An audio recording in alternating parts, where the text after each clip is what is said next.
Gims a riposté. A riposté ma émission, côté là. Ouais. Mais Nazana, j'ose croire que à comprendre le contenu et le débat en athée. Si Siko a comprendre lui peut-être il pense que la compréhension. Nous sommes au niveau de la compréhension. Il est artiste. Aïbi qui est au génie rien. Mais Siko yo contenu politique il y a musique il a tellement métaphore. On comprend que batu ba soit na ba olo marambu.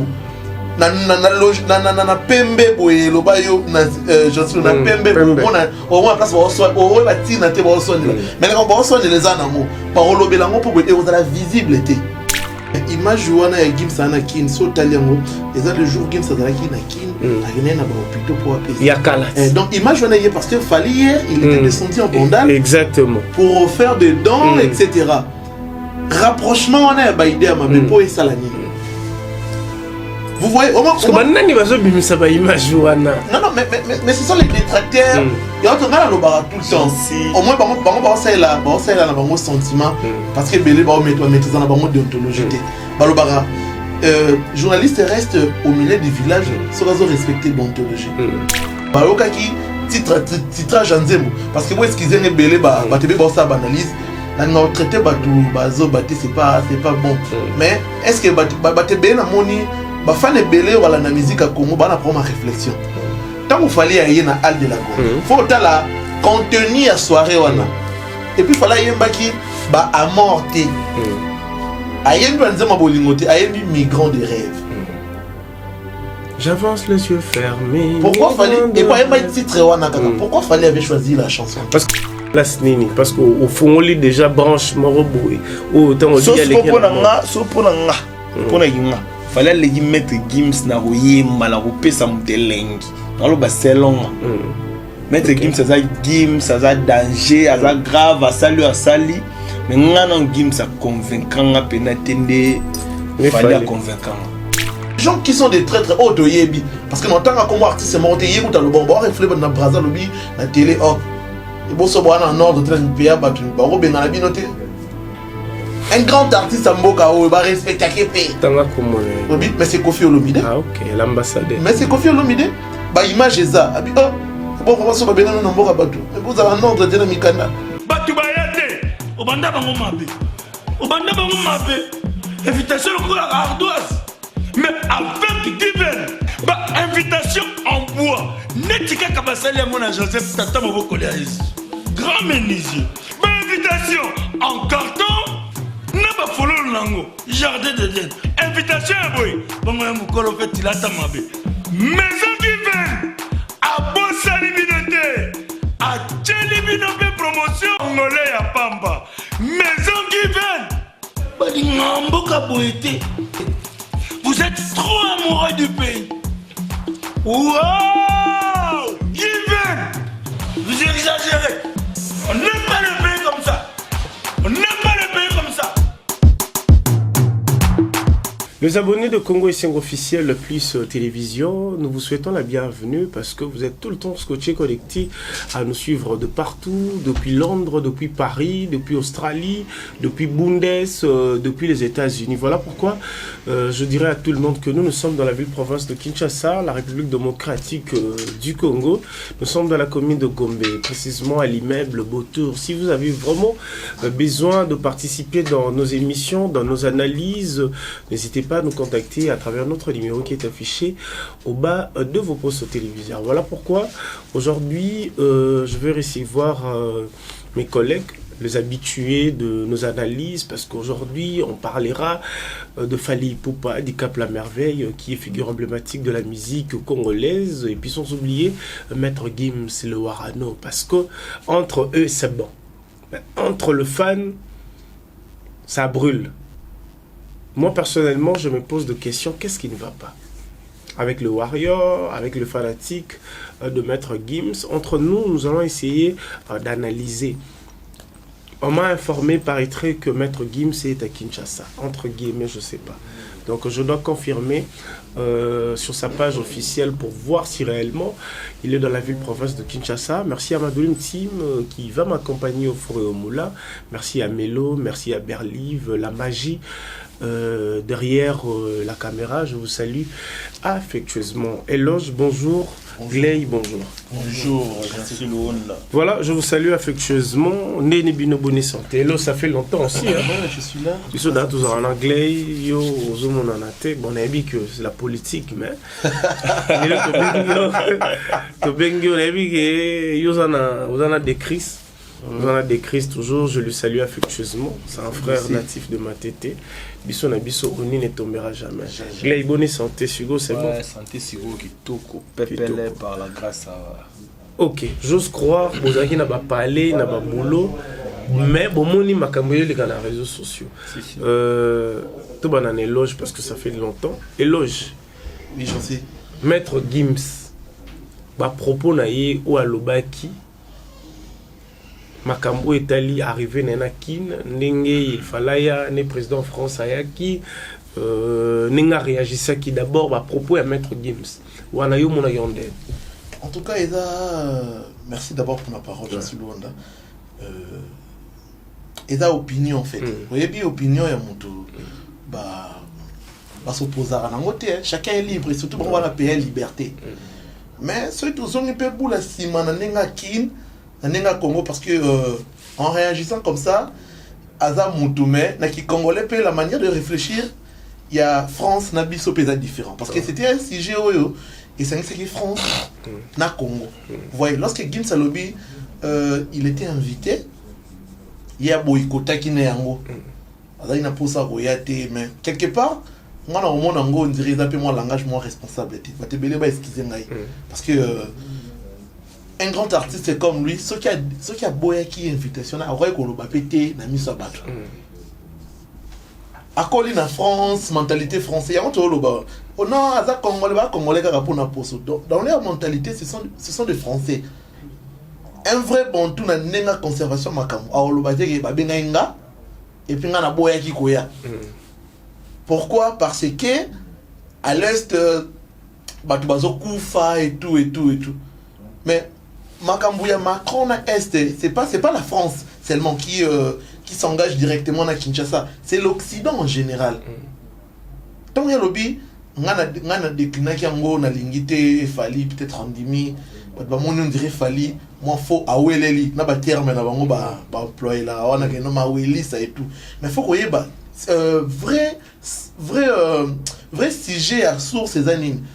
Fali et ça peut-être on a ma visibilité et puis fallait avoir la responsabilité belé à la représentant jeunesse africaine auprès de l'Union européenne. Azana mo marambo belé. Mais Gims peut de sa part Kobo et a peut-être invitation et ça a raté pour le massacre à Est. Et ça peut na parce que ça fait plus de 5 ans passés Gims a eu pour ça ma nationalité. Alors bien il y a des interviews au Azolo Babi là où je me présente comme un artiste français, mais à la source, dans un mikanda français, dans un passeport français, il y a les bousses. Il y a mis balai à lobby. C'est depuis le bas âge, tamboussa ngai. Et puis le long, comme peut-être on a notoriété, il fallait nazwa niniwana parce que nous avons été capé quelque part image à France. De ces côtés-là, il y a moins de 10 ans, tout le monde Gims. Alors bien, réaction à les patriotes. Personnellement, moi, je ne crois pas. Okay. C'est pas toujours Macron, parce que même si le président a une institution, mais derrière, il y a une nationalité, Macron a la nationalité. Ça n'a compte rendre en France. Là, il faut tous à la franc. Okay. Macron n'est pas l'immigration, Macron n'est pas le ministère de l'Intérieur française. Ana moi à dire Tekuna, Mindele Bazala Bongo. Mais la vraie cause, moi personnellement, j'en suis Luonda. Et ça, par contre, rendre à l'immigration, le ministère intérieur. Il y a un Gims Sazo, Azana mo bakanda na mo N1. Ok, voilà. Merci. Toujours banda maleme molo. Le général manager Clovis Fimpa, je te salue affectueusement. Yomoro Mona. Donc on a le balangue belete parce que toujours ya malembe. Il faut pas comprendre que on est en train de travailler, on est en train de bosser.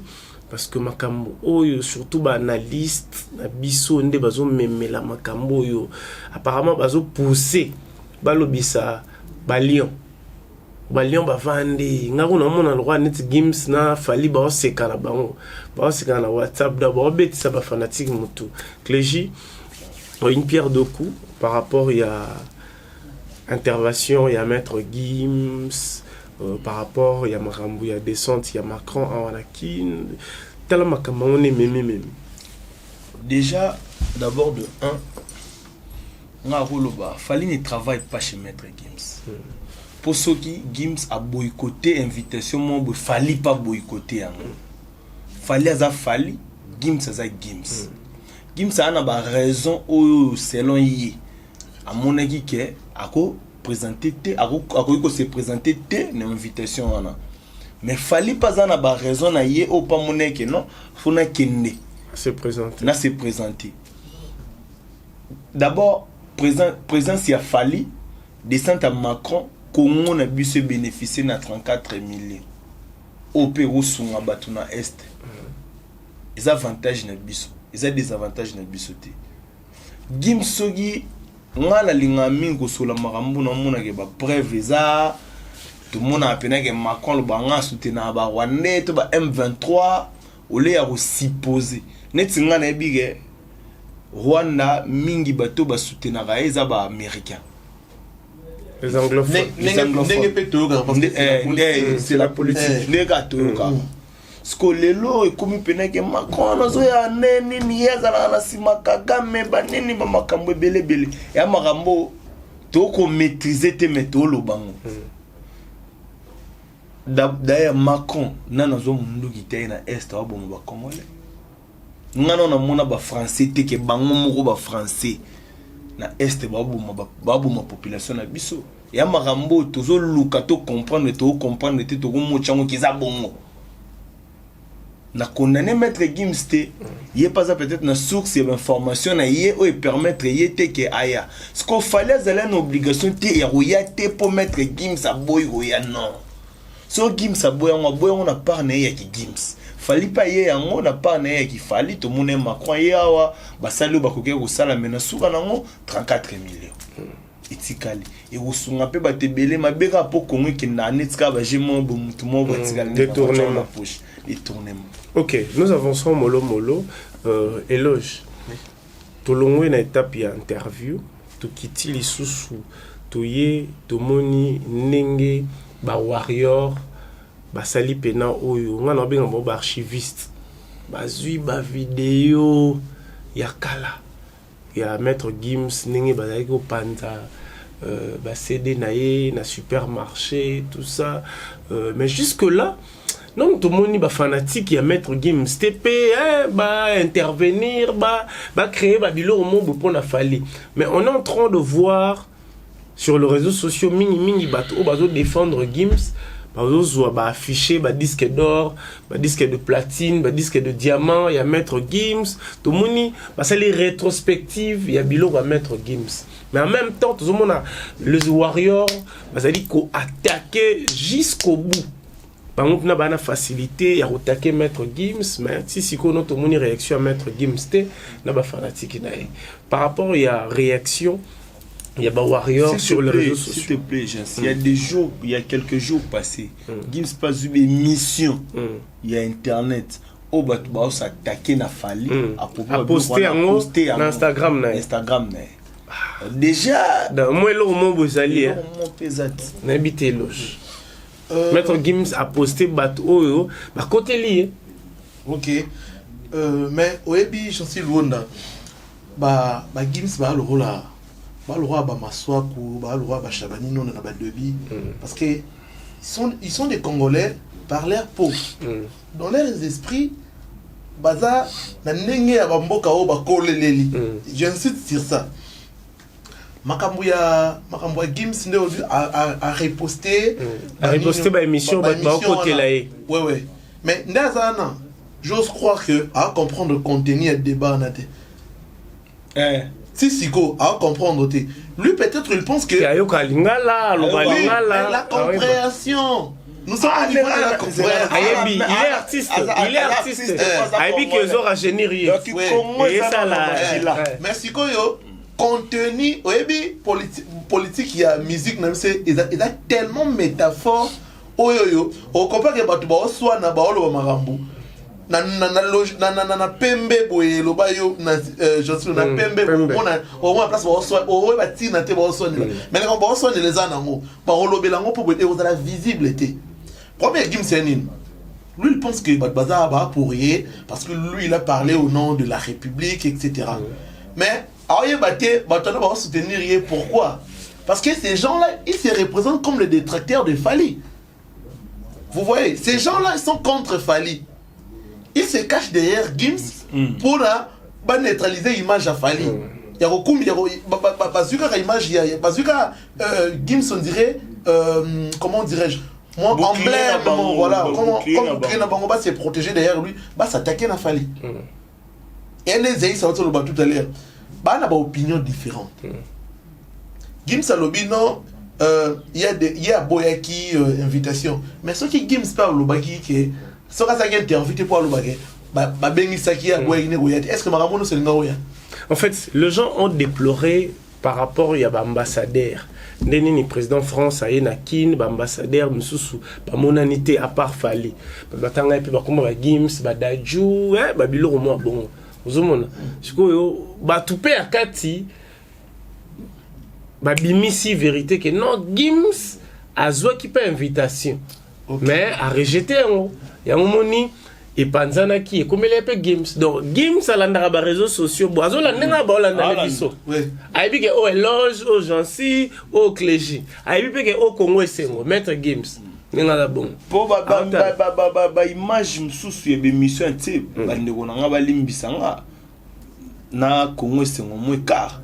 Mon pénègue tché mission mon il y a 2 personnes mon va tcha na balabala baning donc natalité mais donc c'est leur oyo maître Gims à la professionnel et puis azana équipe mobile ma communication donc on a facilité ton bon na titrage comme maître Gims bon nga balande mais c'est ça que je dis il y a dans lobby au moni na kokota vraiment en profondeur il y a sinon et ça la tout ce qu'on a la musique mais parce que et là si j'ai repéré c'est trop politique surtout dans la à la fin. Tu vois, c'est trop politique. Pourquoi? C'est la toute première fois depuis les années 80, tout le monde a un président français boycotté au Congo. Boycotté au Congo, boycotté aussi en France. Parce qu'il y avait des Congolais, on va marcher à Paris. Macron, Nagno. Mais après, tu as communé mais c'est la politique. Pour mes aguinini, Namakambouana, si j'ai Élysée, ils ont payé Moussous. Si j'ai payé un président, ils ont payé Moussous. C'est-à-dire quoi? Ana pour ça image naie ils ont bien vendu dans le Congo après avoir comment il y a ambassade de France, Macron dégage etc. Image il y a France, il y a Macron il fallait la soigner en faisant quoi? L'ambassadeur a soigné l'image parce que tant au président Oya à mon avis RDC a bien ils en connivence la France etc. Babi pona Macron a la qui a aimé la Congo. On a une image à ma bête pour n'importe ça. On doit chercher une personne qui est populaire. Et la personne en question, il y a un président, on a un contexte politique. Parce que jusqu'à la preuve du contraire, les gens parlent, les gens font des polémiques. Bon, il y a en grégant un salarié, il fallait que l'Élysée, Gimsa Boya, a invitation, Macron a fallu battre mon abandon. Et il y a politique. Macron il a une avant l'image n'est bien auprès il y a Congolais à la non il est notre partenaire il est membre Rwanda donc c'était bien préparé oui à président Nyonso il y a un moment Azuf le même fallait baquer sous Al de la Gombe bah Betty Jupiter oui si réellement fallait à ça là qui est logo par sentiment est-ce que Baloka qui titrage en zembo parce que vous excusez les belé ça banalise la traité c'est pas bon mais est-ce que na moni ba fan belé wala na musique à Congo ba na prendre réflexion tant vous fallait aller na Al de la Gombe faut la contenu à soirée wana et puis fallait yemba qui ba amorter ayembi anzema bolingo te ayembi migrant de rêve. J'avance les yeux fermés. Pourquoi fallait et pas un titre wana kaka. Pourquoi fallait avait choisi la chanson? Parce que c'est une chanson oyo minga loba nzembo wana eza nzembo moko symbolique. Donc nga pona ngai na vie na nga na ko voyager na nzela mai te pona ke poto. Le bat bana soif wana et on voit poto. Pourquoi fallait avait choisi la chanson en question? Nasuka nango fallait à lobby publiquement que Marambo Salamana Est et tout comme ça. C'était pas pour qu'elle se racheter pour tirer mais bandaki. Fallait bani Marambo en 2013. En 2013 il fallait bani Marambo réclamation ba Est et OK na ba média. Gims cherchait d'abord son apogée, il a succès, il a quitté la section d'assaut, il faisait son album Subliminal. Il était vraiment dans la peau d'un Français. En attendant Marambo document ndagi. Mais à ce moment-là, il fallait parler déjà au profit à Est et à Congo. Mais je ne pense pas un Fally Lelo à comme un très. Il y a des gens qui sont des très hauts de Yebi. Parce que maintenant, comme artiste, c'est monté hier ou dans le bon bord, il faut dans Brazza lobby, la télé, oh. Il faut se voir en ordre de train de payer, un grand artiste à Mboka, il va respecter à Képé. Mais c'est Kofi Olomide. Ah, ok, l'ambassadeur. Mais c'est Kofi Olomide. Bah, image est ça. Bon, on va se battre dans Mboka Batou. Mais vous avez un ordre de Mikanda. Il a dit ça. Il n'allait pas dire ça. Ok, toujours avancer mollo, ça nous permettra aussi de respirer profondément. Batbota la bis aussi, bino pe besoin de temps.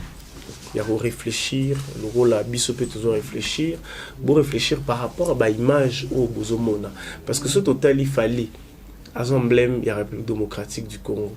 Maître Gims Dadju, et la République démocratique du Congo des ont gagné. Parce que autant au bozo ça la bongo. Bozocha en guerre, Maître Gims n'a fallu. Parce que si Bouba ou Abunde Sara Maître Gims à Rolobani, Bouvanda Pnabo réfléchir. Bateau Babunde Sara Maître Gims, Baosa Andeni. Donc on doit bâtir notre pays plus beau qu'avant. Toluka, to Simbana. To Simbana. Parce que Makambo ndezo kendelele. Parce que na Vandika Bunamoni, c'est l'article mot Maître Gims à Zanakin. Mais vous oubliez que Maître Gims est un musulman, dans la Ramada. On sait que je sache que Maître Gims est un Ramada. Au monde a Dadju, na famille mobile, na Maroc. On a yebi. Mais peut-être Maître Gims est un Kishasa. Ayoko ta Ramada na Barumbu, to na Bumbu, to place. Vas-y. Excusez-moi, on a arraché aux paroles. Mais image où on a Gims à Nakin, so taliango, et ça le jour Gims à Nakin, Nakin, n'a pas plutôt pour apaiser. Il y a Kalat. Donc image où on a hier, parce que Fally hier, il était descendu en bandale. Exactement. Pour faire des dons, etc. Rapprochement, on a baïdé à ma bépo et Salani. Vous voyez, au moins. Parce que maintenant, il va se bimer sa image où on a. Non, mais ce sont les détracteurs. Il y a autre gars là tout le temps. Au moins, par ça là, un sentiment. Parce que Belé va mettre dans la déontologie. Journalistes restent au milieu du village, sans respecter l'ontologie. Mais en soi, les journalistes, hasard montent au milieu du village parce que l'homme d'Enzambasala a toujours une tendance. Même Dieu, il nous aime beaucoup, mais il a choisi l'Israël. Il a tendance. Vous voyez, Tolinga, nous faisons le clair, nous soutenir Gims pour telle chose. Au lieu de se cacher, non, qu'on touche point à Mouninga Sali, qu'on touche Fally, qu'on touche Gims, yo bimalwa na katikati. Et puis, j'avais même des larmes aux yeux au monde à Barsi, ça me saute au monde à paix, Mine et Mboko. Il y a combien de porte-parole à Gims pour s'attaquer à Fally. Et puis d'ailleurs, il ne s'attaque pas à Fally, mais bon, indirectement, mais les Warriors. On a Bosuki. Ça fait débat.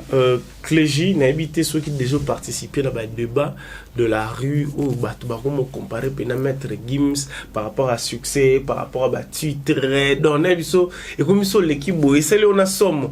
Mais moi ça me fait du bien parce que ça va congolais.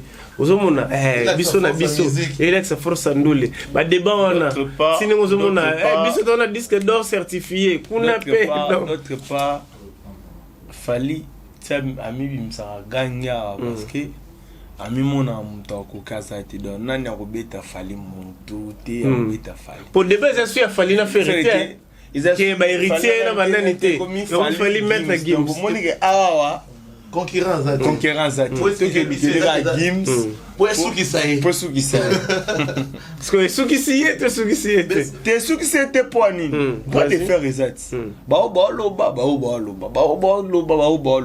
fallait que pesa blo na badon hôpital ba bimsi permettre image akala mais là c'est que on va actualiser on va Mikolo comme mes amis quand est-ce que ba warrior ba kena monde ba kinana bato mabe pour ba on ba manger bato ba yene information na Congo ba page na biso ba yena ngote le roi maître Gims à s'exprimer hier à boycotter na invitation kana par na bango ba yena ngo déjà na ba titrage na bango ezaki Gims aza ko s'attaquer na Fally ba warrior ba linga bongo te parce que ils ont une image moro boyé maître Gims disait alors le bac non bah toi qui question mo ba loba qui que mon parent responsable au sundo la bana ba nini mama na ngai ebimi yango demi le roi mama keina ba peut-être mission sikate ça date de longtemps et c'est mission sikate ça date de longtemps avant Fally kuta na maître Gims et na Macron na poto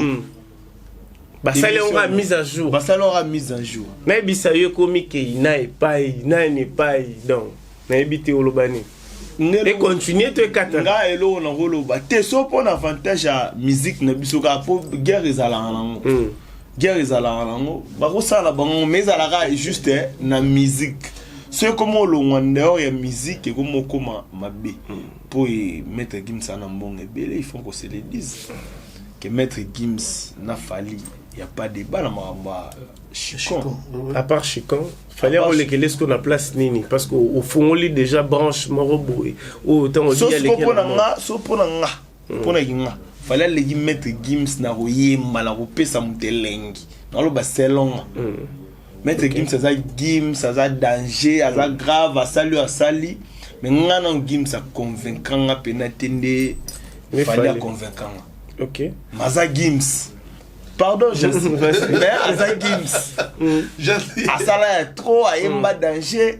Mais qui a convaincu qu'on a penande fallait la chant na rumba yo na rumba et quand c'est ngala rumbiste ngala ko yo tingala za te ba wesh ba nini te ba wesh sko c'est ngala ola na makama ba wesh ba Gims no ba bimi sirala ba buba barof ba o na wona simba blankent OK na mona ke pe sous te so ba cashman biso ba cashman young money les los comme on changer ba Junit tant que Junit on a pas singlé monisi ko place to ça Junit tant que lo ngala biso na mon to mon on est cop mon bambri ozo ngano na rumba après un moment ba Gims ba yena ba session d'assaut au monde ga ya moi session d'assaut mais fallait déjà ba na wemba ba service est-ce que kolinganga wada ebisio donc tout ça ce qu'on a quoi ya rumba ngana rumbiste donc pour na yo musique na yo pona yo Fally aleki mettre Gims na chant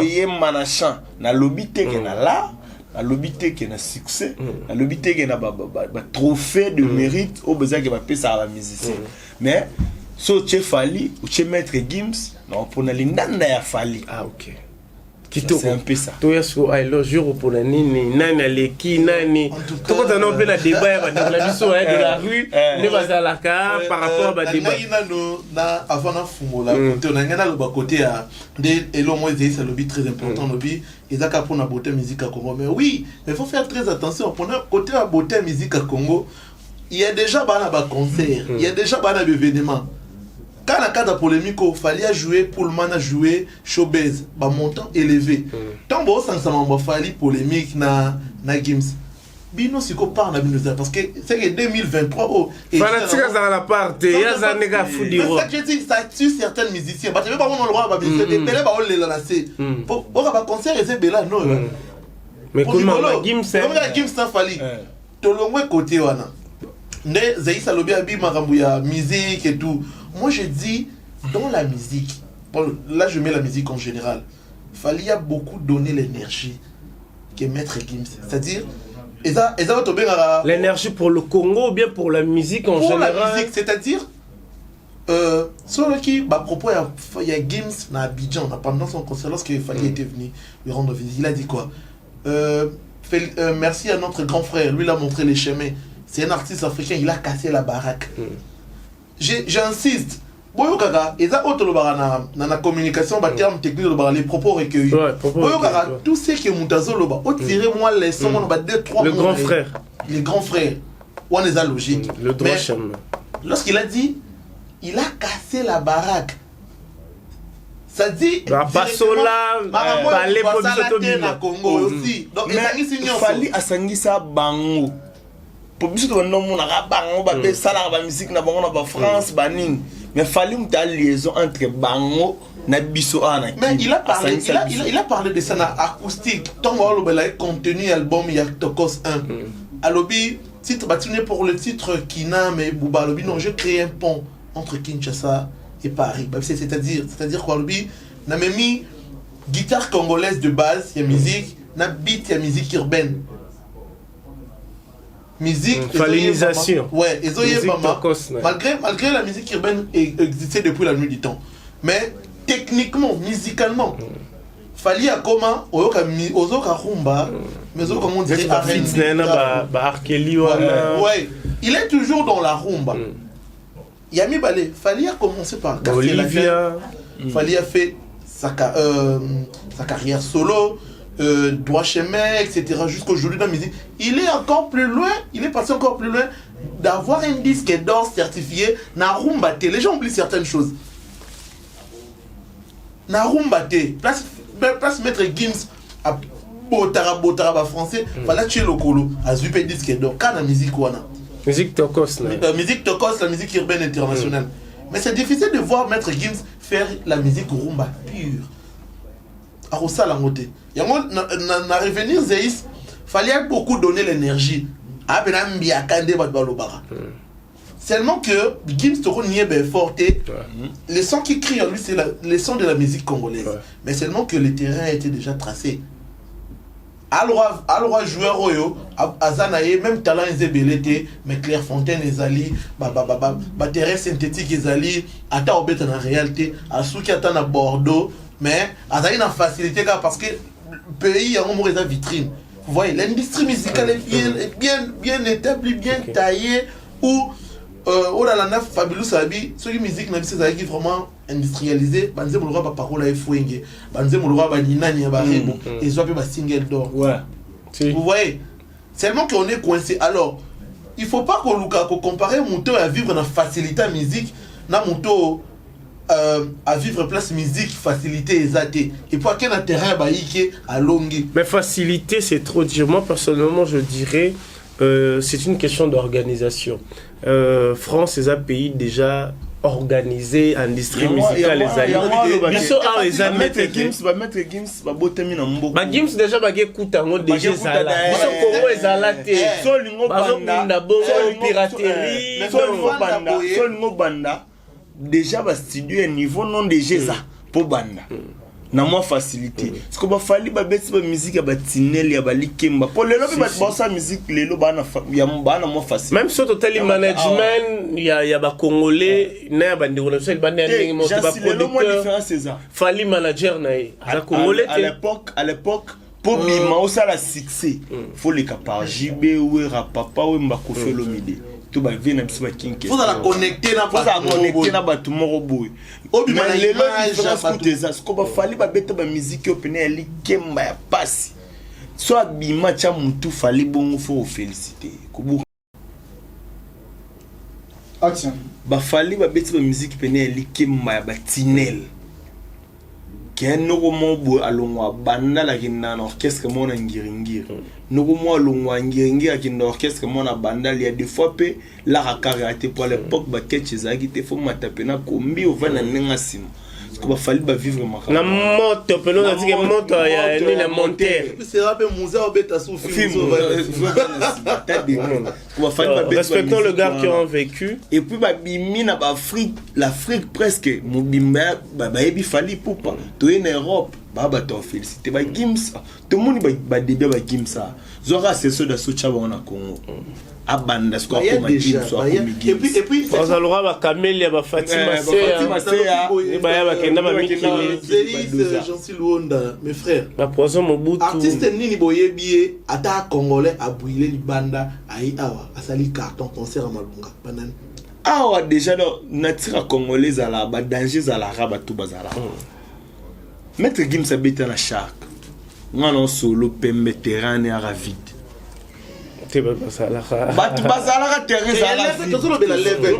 parce que Bafali, même si la musique se joue à la communauté, bon, question sous capote bouclé.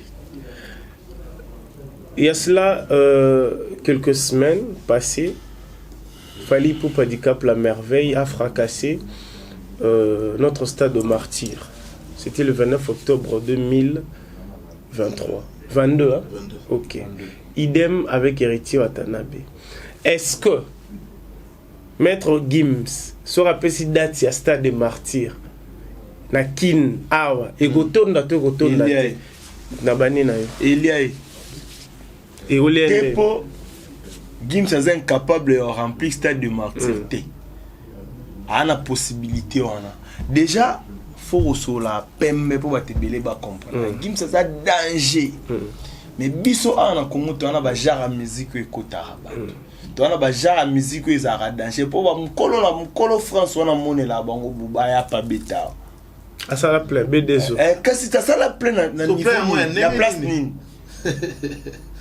na al de la Gombet c'est Shark BDSO da Shark plutôt Shark na Shark c'est là théâtre de verdure théâtre de verdure Shark entre Shark to al de la Gombet Shark Alpha Beta Shark na al entre grand hôtel le monde siko ba Joana baba mama na ba prêtre ba mama na ba ngwaka na ba nenge na bango na mokili na bango mais culture na bango ta moi quand on fait l'émission so banyora ba français belé bat bozape biso na habité que bat balinga français il y a des émissions où bat batala ngo du début tout comme à la fin en français mais culture na biso lelo a comment senga makambo mobo eza Ils sont pas cités, ils appellent biso dans le mot ils pas cité pour comprendre. Obim c'est les gros mots t'es pas mono danger. On est bé des hommes malo banga yo kanté. Chance de comprendre. On comprend. Balinga makambo ya pas. Gims pe ki danger wana sala ka toye mbato kumisa banze moni poza na France. Poza pe congolais.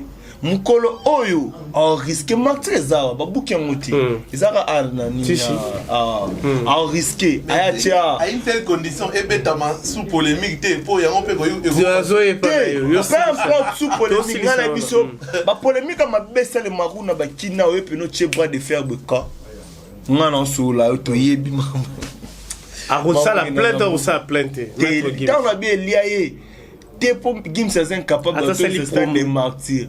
Mais Erolia par rapport que Maître Gims na ba lopoto ne belé o eza Congo bat batoni sa stade de martyr mingdo muna wana eza ba shege eza ba ke mo bat baba na verni baba ah na boyza la keo na lobeke ba shege ba yo ka français te na boyza la o ba lingala ayo manalingala te na banzemba lingala te pe a roya pe la Macron a ene na yolo oui akosala lango mais si ko pas les abesso on a fini avec baton sa stade ya bana palete bana ba français te ba biso te to ka ba le poto to ton sa stade ba baton sa stade venez à la pusala kuna oh j'incite oh londa changa fallait mélanger qui n'a pas la exactement à mélanger qui à sangisa batutu mais c'est pas quand il y a bana palende batondisa c'est ça un mélange mélange wana et ça les mi polingala ba wa rumba ba rumbiste bataba générique so ko sanué na bango ba wesh ya et au moins pe nous zo bana ndako ba na bon bima sikoyo to na to yi awa to rappel loge après je crois tu retournes à Pénéti héritier peut héritier pas bêta quitte héritier peut battre bazar qui sur Gims sur la bêti est-ce que Rosala na c'est tous les arcades l'écolo éloge merci Jean-Cy Luonda moi je dis moi je suis pas un fanatique de Fally Ipupa Mais nous soutenons les gens où automoni bimisi énergie ma casse. Au préalable on les traitait de complexés et aujourd'hui bah tu vas remettre au benga orgueil. En réalité, lorsqu'on traite... Il fallait plus bien wesh. C'est parce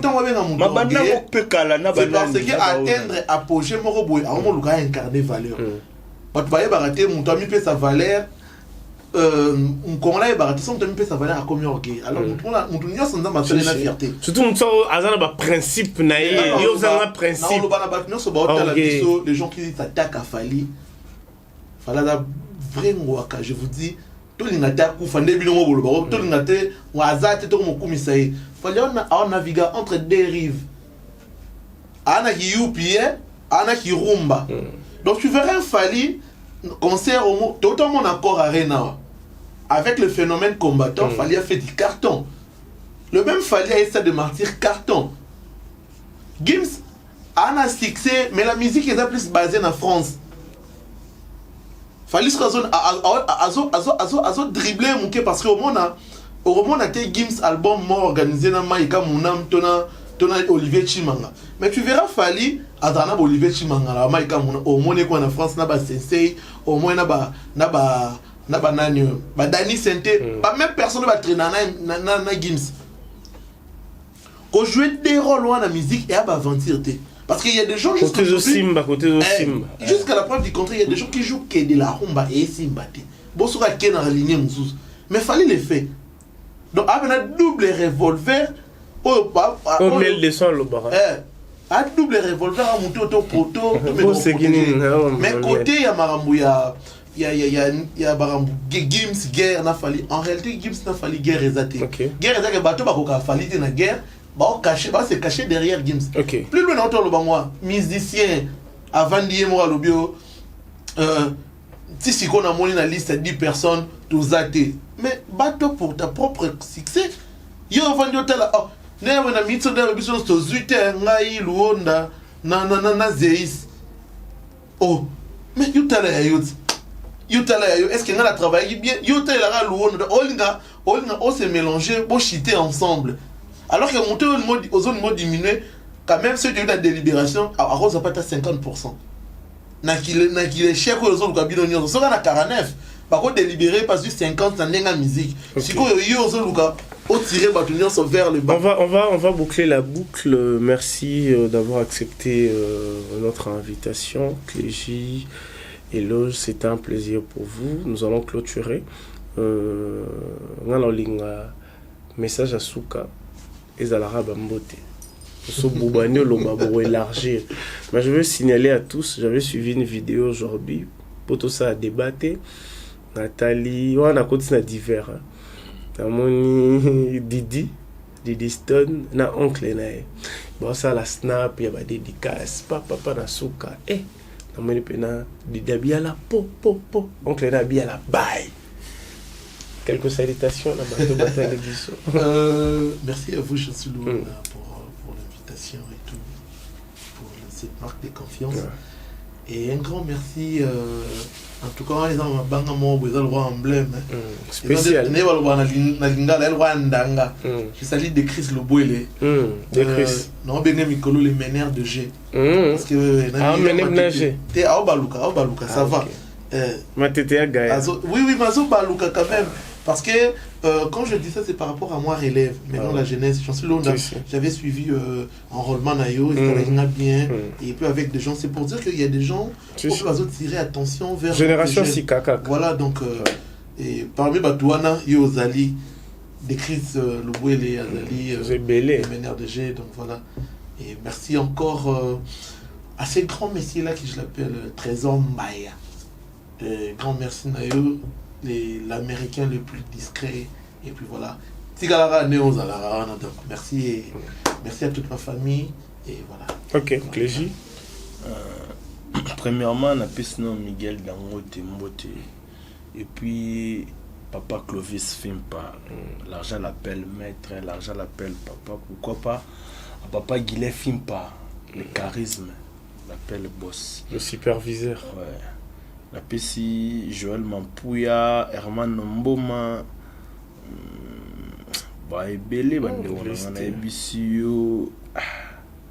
Dorcas Obama et puis la pessimine. Ok.